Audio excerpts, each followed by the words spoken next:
Hello guys, good morning. આજનો blog અમારો start થાય છે અને કાલની જેન્સીની તબિયત બગડી એટલે જેન્સીને એડમિટ કરી છે. એટલે આજે માનસી છે નહીં, એટલે આખા બ્લોગમાં માનસી આજના બ્લોગમાં દેખાશે જ નહીં. અને વાગી ગયા છે સવારના 8 અને સૌમ્ય અને ભાવિનનો જવાનો ટાઈમ થઈ જવાયો એટલે ભાવિનને બોલાવવા જાઉં. અને છે ને ઉપર ભાવિન તમે બેઠા છો તો તમે ઉપર જોઈ આવ્યા ના? કાલ કામ કર્યું એ લાદીનું.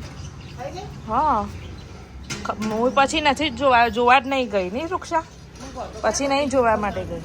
હા, જોવા તો ખરા. જા ઉપર હેડા, ઉપર જઈએ. તો જો ફ્લોરિંગનું કામ કમ્પ્લીટ થઈ ગયું છે.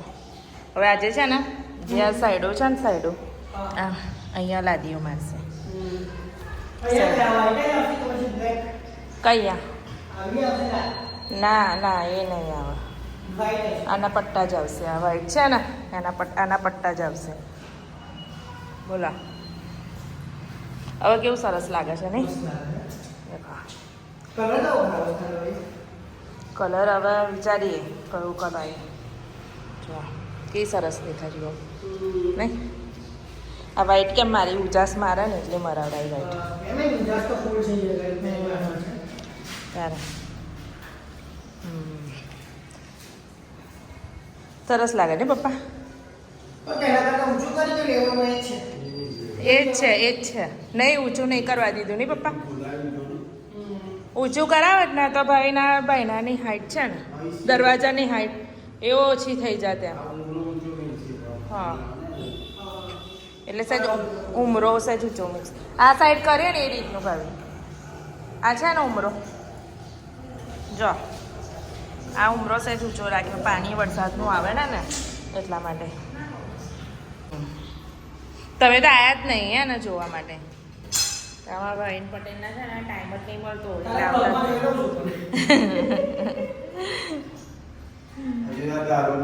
હા, એમાં આજે કરશે ને પપ્પા, આજે કરશે. આ આખો ચોરસ આખો જ પટ્ટો આવશે, આખો ગોળ એ બધું. અને પપ્પા પેલા પથ્થર કબાટના પથ્થર કોટાઈ જશે. કોટા મેં કાલે એમને એ જ કીધેલું પપ્પા, કોટા જ મારવાના એમ. તો કે ગ્રેનાઇટ બી મરાય. મેં કહું ના, કોટા જ મારવાનો એ ઘડી તો કોટા જ બરાબર છે. અમારા જેન્સી બેનના આજે દેખાવા માટે અમે આવ્યા. ઘરે હતા અમે. તમે બાઈ એમ કીધું કે જેન્સી સવારે છે ને બહુ જ ઠંડી ચડેલી. જેન્સી કેટલો તાવ છે? 103 તાવ હતો. 103 તાવ આવી ગયો તો અમારા જેન્સી બેન ફફડતી હતી જેવી. બે વસ્તુ ઓઢારી તું તો ફફડતી હતી અને 103 તાવ હતો. અને પછી મમ્મી તો ગભરાઈ ગયા. એકલા જ હતા. હું આવી પછી તો ને બીજું લઈને આવી ઓઢવાનું એ ઓઢાડ્યું. ભાઈ ફરી તાવ માપવા આવ્યા તો પહેલા 101 નીકળ્યો, પછી તાવ આવ્યો ફરી 103 બતાવ્યો. તો ભાઈ દવા આપીને ફરી બી માપ્યો ને તો એટલો ને એટલો તાવ હતો. એટલે ડૉક્ટરે કીધું કે હવે ઇન્જેક્શન મૂકવું પડશે. પ્રિન્સિપલ વધારે આટલા દિવસથી તાવ હા, એટલે પેલું મટવા આવ્યું ને એટલે થાય એવું. ઉપલો માર્યો ને એકદમ. ડૉક્ટરે એવું કીધું કે ફીવર આવવાની તૈયારી હોય ને એટલે પહેલા એને બોડી એડજસ્ટ કરે. તાવ એટલે પહેલા ઠંડી ચડી પછી તાવ આવે ને એટલે ઓટોમેટિક ઠંડી બંધ થઈ જાય. એટલે બોડીમાં એડજસ્ટ થાય નહીં ને એટલે પેલું કેવું બોડી એડજસ્ટ કરવા માટે છે ને પહેલા ઠંડી જ લાગે. એટલે પછી ઠંડી તાવ જેવો ચડ્યો ને એવી ઠંડી બંધ થઈ જાય. જેની કેવું લાગે છે તમને? જેન્સી બેન છે ને મમ્મી નામ કે તું ઘરે જતી રહે. ચીડી થઈ ગઈ. એવો નહીં, અકડાઈ ગઈ છે. કશું ખાધું નહીં, ખાલી શેરડીનો રસ પીવડાયો તો શેરડીનો રસ પીધો છે. પણ હવે ડૉક્ટરે કહે છે નારિયેળ પાણી વધારે આપો. તો નારિયેળ પાણી આપીશ ને એટલે એને કહું છું પણ એ કે મને નથી ભાવતું. તો બોટલ તો જો આટલો બાકી છે બાપા. આટલો હજુ તો બોટલ બાકી છે ને શું થાય છે કે ગાડીથી બંધ થઈ જાય છે ઘડી ઘડી.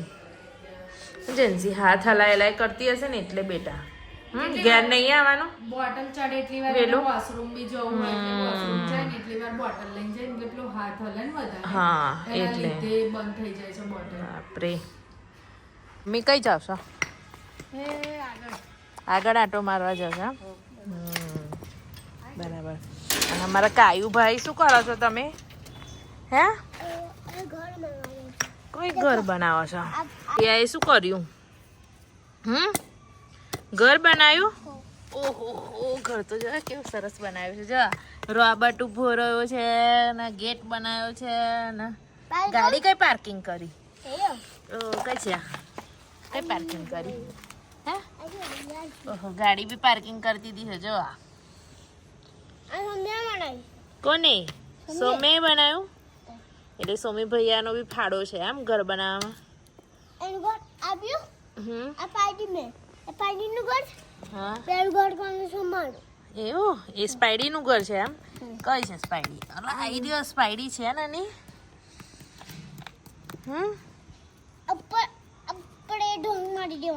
એવું એમ શું એવું અરે શું કરું છું એ શું કરું છું પગમાં વાગશે બેટા વાગશે તો માનસી છે નહીં માનસી કાંઈ લઈ ગઈ નથી અને લઈ પણ ના જવાય કેમ કે કંઈ હોસ્પિટલ નહીં મોકલતા અત્યારે વાયરલ ચાલે છે છોકરાઓને તો એ બીમાર ના થાય એટલે કાયું મારી જોડે જ રહે છે ઘરે એટલા માટે ગાઈ બહાર દેખવા માટે આવેલી કે શું કરે છે પણ ગમે છે શાંતિથી તો રમવા દઈએ હવે અંદર જઈએ 6:10 થઈ ગયો ટાઈમ અને અત્યારે જમવાની અંદર સોમ્યાના કાયમના ખાવાતા ભાજી પાવ એટલે ભાજી પાવ તમે તો ઘરે જેન્સી હોત તો ના બનાવત પણ જેન્સી ઘરે નથી એટલે ભાજી પાવ બનાવી દીધા છે રેડી કરી દીધા છે કેમ કે એક સાઈડ બનાવતી જાઉં ને બ્લોગ લેતી જાય એમાં મજા નહીં આવતી અને ઘરે એકલી હતી એટલે પહેલાં બનાવી દીધું છે પછી બ્લોગ સ્ટાર્ટ કર્યું છે એટલે જેન્સી બેનનો કોઈ આઈડિયા જ નહીં અને કોઈએ કીધું નહીં એને કે ભાજી પાવ ઘરે બને છે જેને ખબર હોત તો ચોક્કસ એવા રડત જ એટલે એને કોઈએ કીધું નહીં હવે ખબર નહીં કાલ બ્લોગ જોવો છે કે નહીં જો કાલે બ્લોગ જોશે એટલે ખબર પડશે પણ એવું રાખીશું કે બ્લોગ જોવા જ નહીં દઈએ કાલે એના જે જોશે તો ચોક્કસ એવા રડશે ખાવા માટે કેમ કે અત્યારે તો એના કમળો છે એટલે અપાય ના કશું આમ તો અત્યારે હોસ્પિટલ ગયેલા તો પૂછેલું નર્સને કે શું અપાય તો મેં મમરા આપી શકાય એમ તો એમને કીધું કે મમરા આપી શકાય એટલે મમરા લાવીને અને સેડ નહીં જેવા તેલની અંદર વઘારીને અને મૂકી દીધા છે તેને ખાધું કેમ કે ફ્રૂટ ને એ બધું છે કંઈ ખાતી નહીં પણ મમરા એને ખાધા તો થોડુંક આમ સંતોષ તો થયો કે ગમે તે રીતના છોકરાને થોડુંક તો ખવડાવવું પડે એટલે થોડું એને ખાધું છે એટલે શાંતિ છે બપોરે ફ્રી હતી તો લીલું લસણ કાપીને રેડી રાખ્યું છે આ કાલ માટે અને આ દેશી ધાણા મંગાવ્યા છે તો કાલ દેશી ધાણા અને લીલા લસણની ચટણી બનાવીશું કેમ કે અમે શિયાળામાં મજા આવે ખાવાની લીલા ધાણાના લસણની ચટણી ખાવાની બહુ મજા આવે એટલે કાલનો પ્રોગ્રામ છે એટલે આજથી મેં રેડી કરી દીધું કેમ કે હું એકલી છું ઘરે એટલે અગાઉથી જ શાકમાં રેડી રાખવું પડે છે પેન્ડિંગમાં રાખવા પડે છે શાકભાજી શું બનાવો છો આજે બનાવ્યો ભાજી પાવ પણ જો છોકરાઓ તો બનતા વારમાં આવી પહેલી તો ખાવા માટે ખાવું છે ખાવું છે હવે છોકરાઓને આપી દઉં ને તો હોય જેન્સી તો ખબર નહીં જેન્સી ખબર હોય તો વાપરે જો તો ખુશ થઈ ગયે ખુશ થઈ ગયે રાહુ તું શું ખાવ છું ભાજી પાવ કે ને તું શું ખાવ છું આ ભાજી પાવ કે ને બોલ ને શું ખાવ છું બેટા તું હે રો શું ખા બેઠી ભાજી પાવ કે ને મને આપો ને ના પાવ ભાજી કે ને બોલે બેટા પાવ ભાજી તું બેઠી તો વેજો શું મારી ભાગે રાંધા મને નહીં આપું કે ને હા તો ચલ ખાઈ લે ચલ જમી લે બેટા ગરમ રાવું ગરમ હશે ઠંડુ થવા દે હા પછી ખા તમારે આવું છે ભાજી પાવ હતો ને તો એને જલ્દી ભૂખ લાગી ગઈ હે હા એનો કલર બી જો આપણે તો જોઈએ છે એવી નહીં ને. કેટલી લાગણી છે તે મોકલે છે આ બી છે ને પછી નીચે બી છે. હા એ બી છે કેમ કે જેન્સી પછી બીજે દિવસે તો આપણે એને એડમિટ કર્યું એટલે બહુ ખાધી નહીં અને બોલે યાદ તો કામ લાગશે ને આવશે તો અને હોસ્પિટલ આપણે મોકલી દઈશું તો ખવડાવે તો સારું ને જેન્સી અરે આવી જ જો કઈ બેઠી છે ખાવા પબી.